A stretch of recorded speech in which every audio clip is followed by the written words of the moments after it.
Every season of the hit HBO series of White Lotus, I love this show, has become a pop culture phenomenon. The current season 3 is no different. It does not disappoint. This time around, the action takes place at an extravagant resort in Thailand, where I now want to go.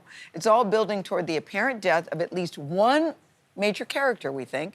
Jason Isaacs plays Timothy Ratliff, the head of a wealthy Southern family. He's on vacation with his wife and his 3 children, as his business life back home seems to be falling apart. Not seems, it's falling apart. In this clip from the upcoming episode, Timothy's daughter, that's Piper, has just revealed her decision to move to a nearby Buddhist monastery, which is very upsetting to her mother. Why is she so bothered? I don't think it's just hard for her to get her head around, honey. You know? Well, it's not like y'all ever raised us to be big Christians.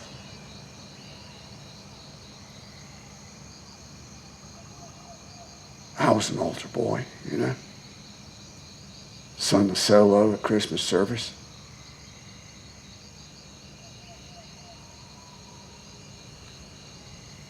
While how the rose there gloomy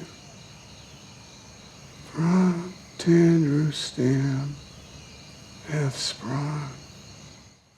Wow. Ooh, Jason Isaacs joins us now. We are so glad you're here, Just Jason. say, the scenes are not all as action-packed as that. Well, oh my God. Because Jason, this dude is falling apart. I honestly don't know if you're going to make it. I've watched it in real time, so I've only seen 4. And I'm wondering what this was like for you, because he clearly has some issues. We didn't know what the issues were. It's starting to come out. What you like about him, what you dislike about him? Oh, I don't think about what I like about people I play. They just are the people. They just are. Having this, it's for other people to judge whether they like them or not. I think what's brilliant about Mike's writing, so many things are brilliant, but he sets out these archetypes. Mike White, who writes and directs the whole thing, is he sets out these archetypes. People arrive at the hotel, and mostly you think, I hate this group of people, I hate these type of people, and then they aren't types of people. Bit by bit, he reveals the different layers of humanity, and then in the end, I don't want to say what happens in the end, but you start to empathize because you see their essential humanity. Were you being set in Thailand, people are stripped back their essential ego. They go there for spiritual enlightenment. They get it in ways they didn't plan. Were you familiar with the series before you joined? I was familiar because my wife and children are huge addicts of it. Were you watching it? They wouldn't let me in the room because I hadn't started from the beginning when season 2 came on, I hadn't watched season 1. And so when I met, or spoke first to Mike and Dave, who produces it, I lied and said I thought it was genius and my favorite series ever.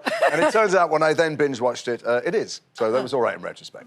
So you don't judge the characters that you're playing, but I mean, the viewer's wondering, really, I think, is your character a villain or not? He's in trouble with the law. Well, if villains come to White Lotus hoping for binary decisions like that about whether people are black or white, they're going to be surprised and thrilled by the quality of the writing, I think. You call it a Shakespearean tragedy, your character. And of course now I'm going through my Rolodex and thinking to myself, which Shakespearean character would you equate your character? Well, it's just that, Shakespearean tragedies are always about there's a tragic flaw in the character before they get there, and they often have enormous status and power. This guy arrived, he's an oligarch. He's an enormously wealthy scion of privilege and generational wealth where he comes from in Durham, North Carolina. And Mike takes everything away. And who am I if I'm not the things I have and my reputation? Speaking of Durham, you're doing a fantastic British accent right now. It's really spot on. Thanks very much. I know. Well, the accent has been a controversial thing because a lot of people on the internet are saying, this is the worst, it sounds Australian, it's the worst accent I've ever heard. And then people from Durham are going, he sounds like my dad, you idiot. Oh, you nailed it. It's a very specific accent. Well, I was curious how you built it. Obviously, you're from the UK, that's why I was joking about the accent here, but you had to build this Durham accent. Where do you begin to do that?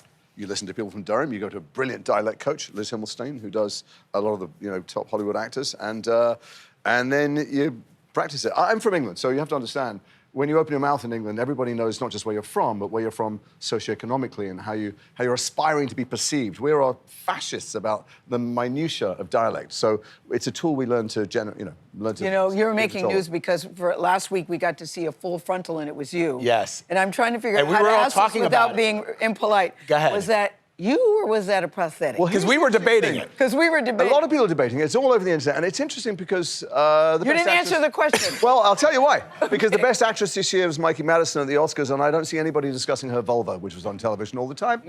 No, I'm not talking about Swedish cars, So I think it's interesting that there's a double standard for men, that when women are naked, Margaret Qualley as well in The Substance, nobody would dream of talking to her about her genitalia or her nipples or any of those things. And so it's odd that there's a double standard when it comes to discussing. But we so rarely It's a bit of a dodge, Yeah, he's still. It is a dodge because I don't think that people really want to know how the sausage is made.